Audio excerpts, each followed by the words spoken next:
Okay, so I was supposed to do this box last month, and I didn't. I'm sorry. My life has been very, very hectic, and just haven't had time to do this. So we have the September box, and then I have the October box, and then the November box is on its way. I got a little behind. I'm so sorry, guys.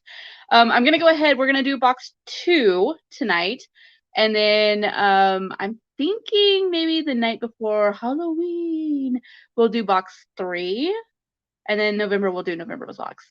Does that make sense? Okay, are we all on board? Okay, so if you guys will remember, in the last box we had to figure out where the boy was like hiding out at, and we guessed that it was at the museum. And so after I ended the live, I went to the website that you're supposed to leave like clues or whatever at, and put that it was at the museum, and I got like this weird audio which I wish I could play for you guys, but I don't know how to do it with this, where like she like basically leaves you like a voice record message as she's going into the museum, and like she's calling for the guy that like works there, and he's not answering, so she's like, okay, I guess he's gone, but the door was unlocked. I'm just saying, weird. And then she goes downstairs to the basement, and sure enough there was like empty food packets, and like he had like notebooks, and it was like scribbles and writing, and some of the writing was his dad's writing, which is interesting. And he just full on had been living in the basement of the museum.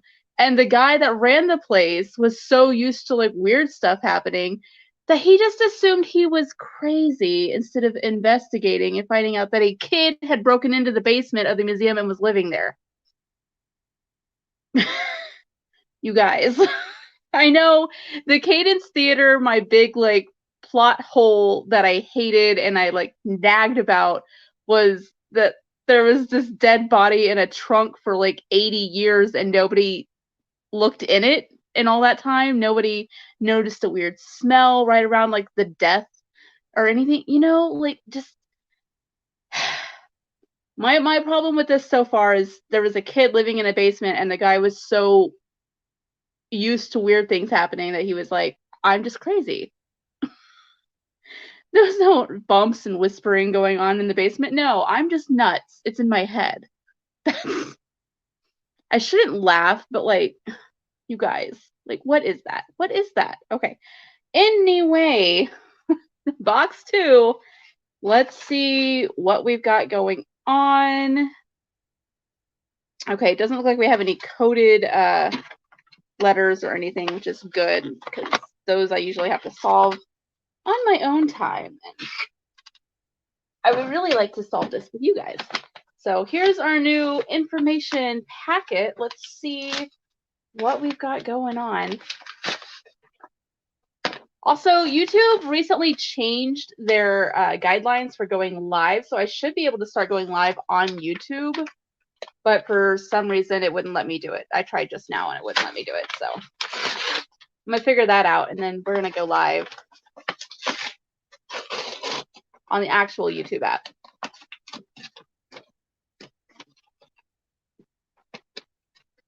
Let's see. Okay, we've got a little pencil pouch. Ooh, and there's something in it. Ooh, ooh, ooh, ooh, ooh. What do we got? Oh, that's creepy. It's a little... Oh, no, I don't like it. Okay, it's a little figurine, and there's like weird things carved into it. Oh, no. I don't like that. Okay. Creepy. Okay, well, there's that. That's charming. What else do we have in here? Little creepy figurine man. I don't like you. Is that it? Okay, that's it. Okay, let's... Oh, God, you guys. That little creepy figurine man kind of freaked me out. I'm not going to lie. Not gonna lie, that was creepy. What if that's supposed to be his dad? His dad was like taken into the woods. You know, like his dad had like a lumberjack accident in the woods, the creepy haunted woods, right? Is he chiseling his dad and like carving weird things into him? Oh my god. This kid's messed up. I'm just saying. Okay, detective. After going so long without any leads, finding Liam's things in the basement of the History Museum has filled me with so much hope and so much fear in equal measure. As wonderful as it is to have found something of his, I can barely bring myself to look at the second set of handwriting that's scrawled all over his papers. Who was talking to Liam down there, and what the hell did they say to him? Ooh. It's nauseating to think about my son down in the cold and the dark, being fed poison by some manipulative creep. Oh, that would be creepy. Ugh. When I was in that basement, something felt wrong about the place to me. I felt like I was being watched the entire time, and when I went to pick up Liam's things, I swear that I felt something on the back of my neck. Oh, no. Almost like a hand brushing against me. There was nobody there when I turned around, of course, but it almost gave me a heart attack. Oh, creepy. Once I pulled myself together, I showed the sheriff everything you helped me find, just like every other time I've tried to get him to do his damn job over the past few months. Lanning told me the evidence wasn't sufficient to justify putting more resources into Liam's case. Are you kidding me? The kid went missing, you find the last place that he was hanging out, and that's not sufficient? This sheriff's just lazy. Okay. Not only has the sheriff flat out refused to start organizing any more search parties to comb through the forest, he didn't even process anything from the basement as evidence. He left everything I found with me. He told me to be thankful to have a few new mementos of my son. Oh my god. Some things that I could keep close. That's so rude. If he thinks I'm going to sit back and let this happen, he's got another thing coming. I'm sending you everything that I found down there and more. Try to pay special attention to the notes with those symbols on them. When I say that they're strange, I don't just mean that because I can't make heads or tails of them. Whenever I try to look at them for too long, I feel a sharp pain in my temples or something happens to my vision. The symbols start to look as though they're moving, crawling around the page like insects. I don't know how to explain that. I guess I'm tired. I haven't been sleeping well. Hopefully you'll have more luck with them than I did. Oh, I'm scared now. The notes aren't all of what was down there, though. There's something in Liam's pencil case, something that I think you need to see for yourself. I already looked, and I didn't need to see that. There was also something from Hudson in that basement. I have no idea how it found its way down there. No idea at all, but reading it was like a punch to the gut. I also asked Anthony. Hudson was her husband that died, by the way. I also asked Anthony if anything strange had been happening at the museum recently. He made me promise that I wouldn't call him crazy and then gave me a few reports of odd incidents from the weeks before Liam went missing. He didn't show them to Lanning during the initial investigation because he knew that the sheriff is even less open to suggestions of the supernatural than I am. To be clear, I'm still extremely leery of the notion, but I can't ignore any possible explanation at this point. At the end of the day, among all the strangeness, we know two things for sure. Someone was talking to my son in that basement, and we need to find out who it was. I need you to find the name of the person Liam was talking to and send it to me through the tip line at kentcase.com. I've updated the password to ensure that all of the new information stays secure. The new password is quietly5. We finally got a concrete lead. Let's make the most of it. Rosemary. Creepy. So we got to find out who he was talking to. Okay. He was probably talking to the little statue he whittled of his dad that he carved stuff into. That's probably what he was talking to. Oh my god. Creepy. I'm sorry. It's creepy. It's creeping a little bit. Just a little bit. All right, so we have a Burkittsville History Museum pamphlet, I guess. Okay. Newly renovated, open for business. It just looks like a quaint little log cabin. So cute. Oh, and then you open it and there's, this and creepy dolls. No. Cute gone. Happy feelings gone. Okay. See the forest for the trees. Burkittsville, Maryland has a rich history. The Battle of Burkittsville saw a tactical win for Union soldiers during the Civil War, and several of the buildings on Main Street have stood where they stand for centuries. And of course, what Burkittsville is chiefly known for is our local folklore. Legend has it that an old witch resides in our Black Hills forest, cursing those who set foot into her woods. Is she real? Many believers and skeptics alike have taken the pilgrimage to fair Burkittsville to ask this very question. While you'll find a wide range of answers among those who live and work in Burkittsville, History tells us that the earliest residents of this area certainly believed in her. Where Burkittsville now sits was once a town known as Blair, although the town's residents fled the area in the late 1700s. It wasn't until 1824 that Burkittsville was officially chartered, and the rest, they say, is history. If you're trying to find the truth behind all the stories, you need to visit the Burkittsville History Museum. User Chili Chrissy on 5 Square. About us. The Burkittsville History Museum is one of the oldest and proudest institutions in our historic community, dedicated to collecting historical texts, land records, regional folklore, and more. A recent fire threatened this historic building, but we're proud to have renovated the Burkittsville History Museum, ensuring the architecture remains faithful to even the earliest documented incarnations of the building. Well, that's cool. These photos are freaking creepy, though. A little creeping a bit. That's on the inside. More creepy stuff. Okay. Local flavor. Do you fear the Blair Witch? Well, rather than go hiking through her woods, come enjoy our collected writings on some of her most infamous haunts. The Burkittsville? The Burkittsville History Museum boasts the largest collection of material related to life and historical Blair, as well as the art and craftsmanship of its residents. Take some pictures of the artifacts we've discovered in the woods to remember your trip. No, those are going to be cursed images. The Burkittsville History Museum staff was friendly, knowledgeable, and gave tons of stories to share with my friends. Well, isn't that sweet? The Burkittsville History Museum is the proud sponsor of many local events. Our fair town is bursting with fun activities and public events, many free of charge. Whether you want to learn more about the rich history of Burkittsville or you have a story to share, there's an event for you. Presentation, The Battle of Burkittsville, a Not-So-Civil War. Isn't that fun? Guided tours of Old Blair. Open mic, this is really happening. Presentation, The Real Story of the Blair Witch. Oh, that one charges money, though. $10 online, $15 at the door. Historical reenactments, The Past Comes to Life, run by the Greater Frederick County Historical Preservation Society. Book your private event at the Burkittsville History Museum. So this museum's just a pretty important place, huh? Okay. Oh, that's a creepy little shot of the woods. Have you seen her? The Burkittsville History Museum wants to hear any stories you have to share. Drop us a line or join us at one of our open mic events. Serious reports only, all capitals.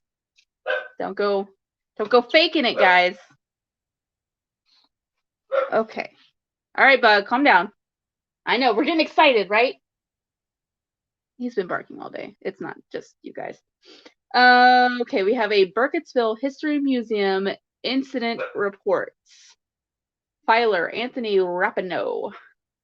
Description of individual, not applicable. Description of incident. Late last night at around 9:15 p.m., I began to hear what sounded like a voice coming from the basement. Ooh, I was the only staff member on duty. I already made sure that the building was clear of patrons, and I'm always sure to keep the door to the basement firmly locked. As soon as I managed to convince myself that I had imagined the voice for the first time, I heard it again. This time, I could swear it said my name. Oh no. Oh no, no, no, no, no. I called out back to it, saying something along the lines of, "Who's there? The museum is closed and you need to leave." I received no response for a long time, but then I heard what was clearly the sound of laughter echoing from the basement. Oh no. Oh my God. Oh no. Oh no, no. Oh no, no, no, no, no. Oh, that's not okay. At that point, because I was feeling more than a little spooked, yeah, I think I would have been out of there when I heard my name being said. Oh, no, no, no. I grabbed the heaviest object on my desk as a potential weapon. It was a volume of the encyclopedia. Sorry. He's gonna throw an encyclopedia at a ghost? Okay. Cool. Then I followed the ominous noise to the basement door. Oh, okay. When I reached the locked door, I could clearly hear someone or something moving around mere inches behind it. It was probably the kid. Okay, let's just be real here. There was a slow scratching noise like metal on wood. Okay, maybe it's not the kid. Maybe it's not. When I opened the door, all I could see was the empty stairwell leading down into pitch darkness. Then I heard footsteps and shuffling coming from somewhere inside that darkness. I loudly announced that the museum was closed again, that anyone present would have to leave immediately, and that I was about to call the sheriff. There was no reply, but the sound of footsteps continued, and I started to head up the stairs and toward me. Nope. Oh, no, no. That's when I chucked the encyclopedia down the stairs as hard as I could, slammed the basement door shut, and locked it. Then I phoned the sheriff's office. Deputy Weathers was dispatched and arrived less than 5 minutes later. He looked around the basement, declared that there was nothing there, and made a frankly disparaging comment about my masculinity before leaving. I mean, dude did throw an encyclopedia at a possible intruder or ghost. Okay. It was only after Deputy Weathers left, when I reluctantly went to retrieve the damaged encyclopedia, that I noticed the below symbols carved into a section at the topmost basement stair. I photographed the evidence and promptly left the building. I'm attaching a photograph of the carvings I found as evidence, and it's more of the creepy writing. I don't know what these symbols are, but they're everywhere. Oh my god. I can't believe he threw a book. A book. He didn't have like something, I don't know, a little more. A letter opener. You don't have a letter opener in an old timey place? Come on. Okay. Oh, this is another incident, I think. Okay. Description of individual. I only got a quick glimpse of the individual from behind. It was a male around 6'2" in height, but it was difficult to tell because he was slouching very heavily. He was wearing a long, filthy coat and mud-stained boots. He moved with a loping gait. Okay, creepy. About 2 hours ago, at around 10 o'clock p.m., I witnessed an unknown individual trespassing in the museum. I was searching through the attic's storage section, looking for anything we might need to include in the upcoming Civil War in Burkittsville exhibit, when I felt something strange happen. The air in the room seemed to become drastically colder all of a sudden, and I was overcome with the sinking feeling that I wasn't alone. Then I turned around and I saw that, in fact, there was someone crouching down about 5 feet away from me, rifling through a storage cabinet. His back was turned to me, but I gasped loudly when I saw him, and it was clear from his body language that he knew I was there. When the stranger heard me gasp, he slowly stood up, then he just walked away, not turning around or acknowledging me at all. He climbed down the attic stairs, and fearing for my safety and frankly unable to move, I made zero attempt to pursue him. I huddled in a corner of the attic, clutching an antique bayonet, called the sheriff's office, and remained where I sat until Deputy Weathers arrived. Weathers searched the museum up and down 3 times alongside me, but we didn't find any evidence of the man I had seen. We also didn't find any sign of breaking and entering. All possible entrances to the museum were locked when we searched them. Deputy Weathers then had the nerve to threaten to write me up for wasting police resources. After Weathers left, I went to check on the storage cabinet that the intruder had been looking through. It's mostly dedicated to oral transcriptions of 19th and 20th century folk tales, but also contains a few samples of jewelry and other apparel from the time period. After cross-referencing the cabinet's contents with our inventory, I can confirm that nothing was stolen from the cabinet. However, it appears that one item has been added to it. It appears to be a talisman made from sticks and twine, shaped roughly like a human figure. Oh no. Objects like this have occasionally appeared around town close to the time of unexplained death or disappearance. I'm going to go home now and I'm going to take a personal day tomorrow. I don't blame him. Oh, that's so creepy though, that these like talismans just show up and then something happens the next day. Ooh, creepy, creepy, creepy. Okay. Okay, so we have Burkittsville History Museum feedback form. We at the Burkittsville History Museum proudly strive to improve your experience as guests. Please take a moment to reflect on your visit, to highlight your favorite exhibits, and suggest anything we can do to improve your future visits. Okay, my family drove out to your museum from 3 counties over after seeing the glowing write-up of your establishment in Untold Tales magazine. If you'll remember, that was from the first box. Thinking that we'd have a nice weekend outing and learn something along the way. While we were waylaid by some car trouble that stalled us by a few hours, a tire blew out as we were driving down the road that goes along the edge of the forest.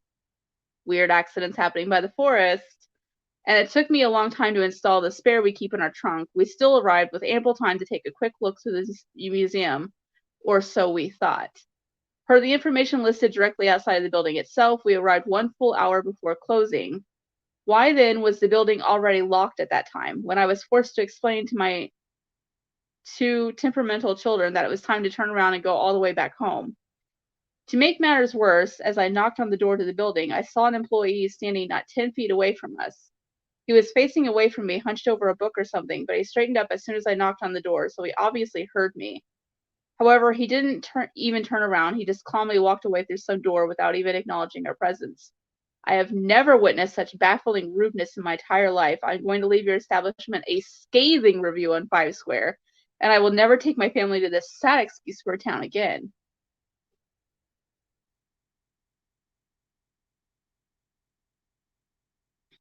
Okay. And then we have in red ink, we have, what the hell, Anthony? This was filed on Saturday.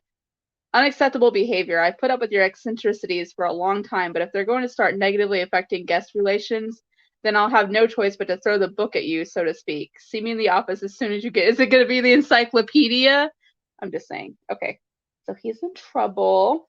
And then his response is, Rosie, this complaint was filed by a museum guest exactly 1 week before Liam went missing. I don't know who it was those people say they saw that day, but it wasn't me. It couldn't have been.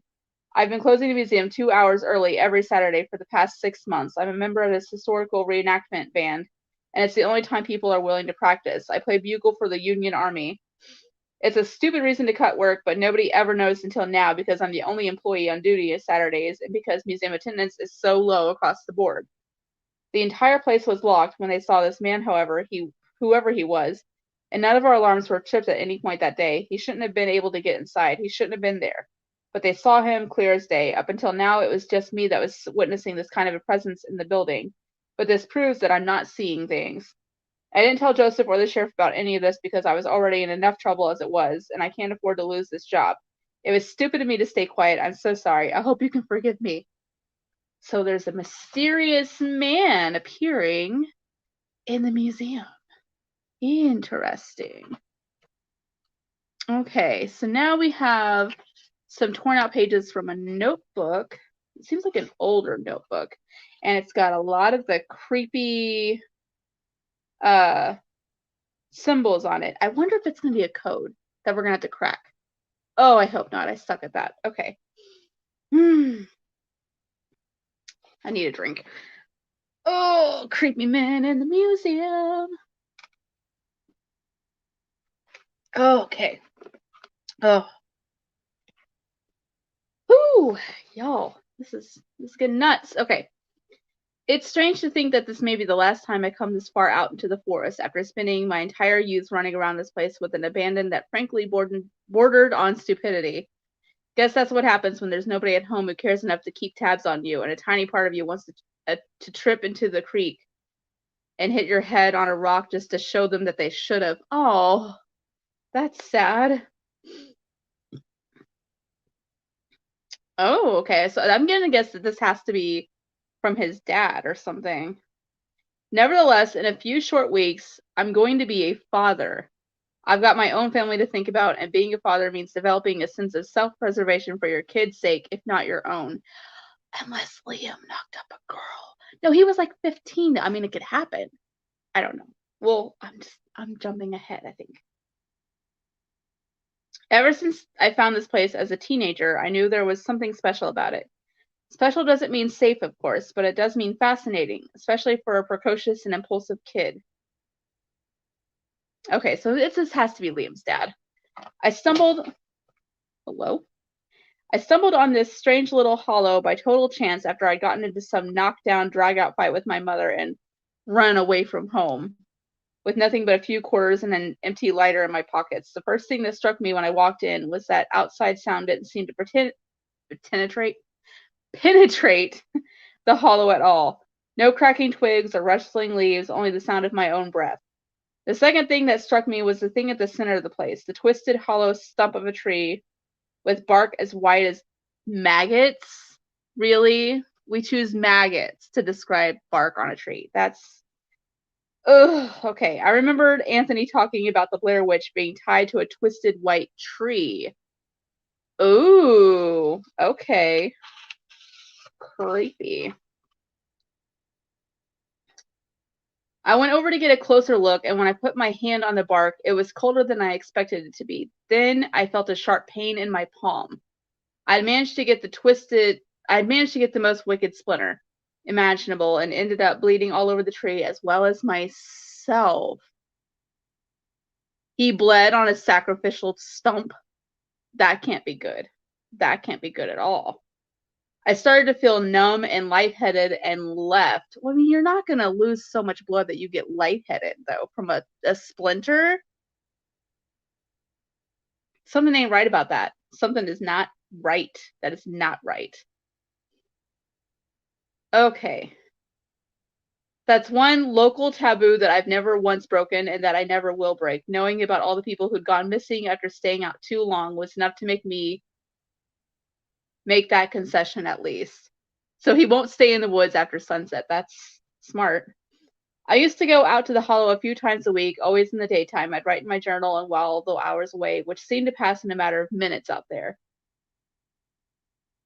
One time in the hollow, I wrote a note that I never intended to send to a girl who I knew was miles out of my league. I couldn't bring myself to throw it out or destroy it, but I was too mortified to keep it anywhere that another living soul might be able to find it. So I shoved it to the very back of the hollow hole of this tree. And then there's more code. I know that doesn't necessarily mean anything, but I still couldn't help but feel as though it did. Oh, we gotta crack this code. For a short time after that, this was our spot. Her house wasn't the happiest place to be at the time. Okay. So I'm going to say somehow the girl found the note. I don't know how, though. Okay, her house wasn't the happiest place to be at the time, what with Jess staying over to deal with her whole ex-husband situation. I dare Rosemary to go and find the notes I wrote for her, and she'd find them and leave some of her own for me. I thought if neither of us had a place to be happy on our own, I could make a place for us to be happy together from scratch. Oh, sweet. They stored their love notes in the sacrifice stump. It's beautiful. Kind of emo. Okay. Maybe it was naive of me to think that there was any place for joy in the forest after all the tragedy that's taken place here. Rosemary certainly started to think so after a while anyway, but even though she hasn't come out here to see since high school, I've still visited sometimes just to look at the remnants of her old love notes or to occasionally squirrel away something new into the tree's hollow. I always liked the image of paper, the pulp of a dissected tree being buried within a tree that was dead itself. I like the thought of Rosemary and my love notes returning to the earth while our bodies are still out in the real world alive. This guy is very emo. Okay, oh my gosh. But the recurring nightmare that I've started to have about this place lately has been enough to scare even me away. Almost every night I dreamt that I am buried underneath that stump. I try to claw my way up, but I never make it to the surface. Ever since I started having that dream, I felt a stronger code than ever before, and then another whole sentence in code. Either way, I have a strange feeling that big chunk of code. I'm still going to have to go into the forest sometimes for my livelihood. After all, I've got a family now, and they're going to depend on me for a long time. But I can be careful. I'll keep leaving before sunset. I'll never bring any of this up to Rosemary. She shouldn't have to worry about it, not when she's going to have a new child on her hands so soon. What is going on in the woods? Okay, and that's all for that. Interesting. I'm going to have to solve what this code is.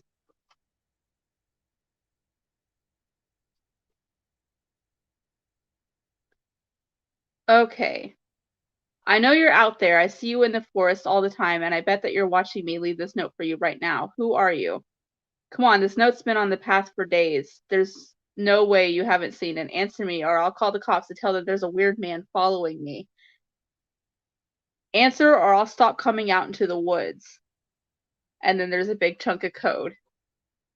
Written by another hand, I should say. What does that mean? And then more code, and then a bunch of question marks, and then even more code.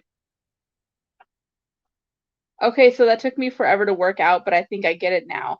And then he says something in code.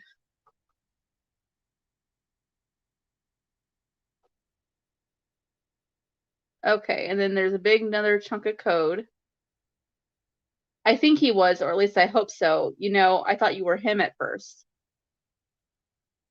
So whoever he's talking to, he thought was his dad, I'm going to say. And it's not his dad. Oh, creepy. Okay. I'd see you in the forest, but near where it happened, and I think about all the stories there are about this place. There's tons of evidence that time and space don't work out here like they do everywhere else. Even my dad would say so sometimes. Plus, I mean, if people can vanish so easily in the forest without any explanation, why shouldn't they be able to reappear too? They almost never find bodies when people go missing, even when they search for months and months. I figured that might mean that people who die in the forest don't really die. I guess I was wrong though.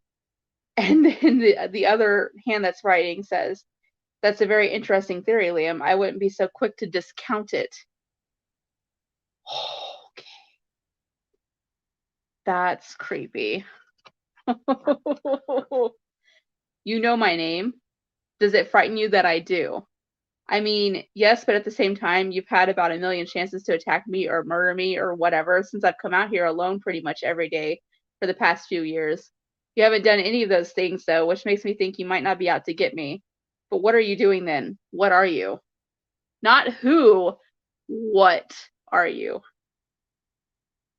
I'm more of an absence than a presence.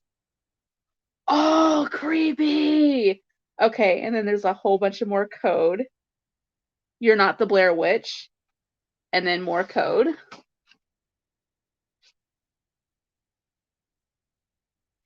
Sometimes I kind of go numb and then just sort of act without thinking. Other times a thought pops into my head that feels like it's not even mine. Is that her? It happens the most often when I'm out walking in the forest. More code. Then Liam answers, or he asks a question in code, and the guy answers in code. How long have you been out here? As you said, time works differently in the forest. And then more code. How did you get that?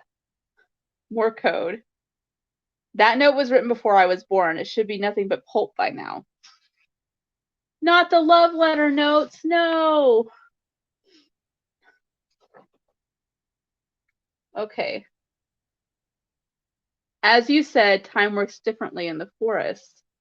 It really does. Things that should be gone are still out there. More code. You know, I heard your mother the other night. Your house is close enough to the forest edge for me to listen in. She sent you to your room like a child, all because you spoke your mind. That's the other person talking. She doesn't like when I talk about him like he's still alive. She says it's unhealthy. She doesn't get that the real unhealthy behavior would be to give up on him if there's any chance he's still out there. Is he? Is my dad out in the woods? Please just tell me. More code. You know, he wasn't able to finish the last words to you before he choked on his own blood. But what he wanted to say was, thank God that you're all right. How do you know that? I'm connected to this place and everything in it. More code. Okay, fine. Please help me find him. I'll do anything. I require no payment besides the satisfaction of reuniting a family whenever you're ready. And then Liam answers him in code. Oh my gosh. Okay. So whoever he was talking to convinced him that his dad is still alive somewhere in the woods and that he's going to help him find him. And that's why he ran away from home. Oh my God, that's so creepy. Okay, so let's look at the little figurine because I feel like that's gotta mean something. Oh, this thing is so creepy. Okay, I think it's the lack of face. It just creeps me the heck out. Okay, so this, I've seen these symbols on here quite a bit. So there's that. Okay, I'm gonna have to go back. I think in the first box, there was stuff with code on it. I wonder if there's like a decoder thing in there. Let me look in. Let's see, it'd probably be in his notebook.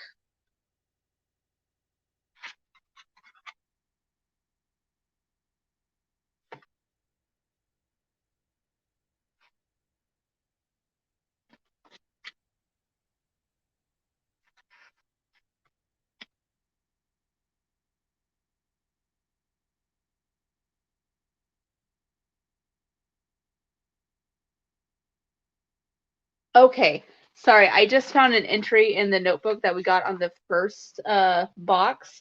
The last entry is, Dad, I finally figured out how to talk to him. He's an interesting person, if he's even a person at all.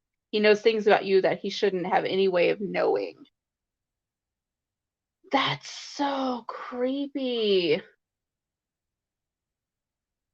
Oh my gosh. Okay. And then the very last entry, just Dad, comma, and nothing. But there's no code written in here. I was hoping there would be a code in here. Okay, well, I'm gonna have to figure out how to break that code, and that's gonna tell us who that is, I think.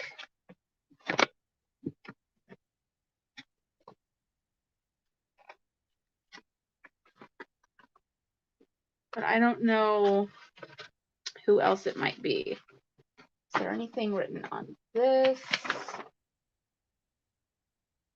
Not really. Okay. All right. Well, I think this is all. I'll probably have to do a part 2 and let you guys know what I figured out. But we definitely have to crack this code in order to figure anything out. So I'm gonna have to crack a code. I hope you guys enjoyed this, and I will see you in the part 2 where I'll tell you what the heck happened. Okay. Remember, we're trying to figure out who he's talking to. Okay. I'll let you guys know what I figure out.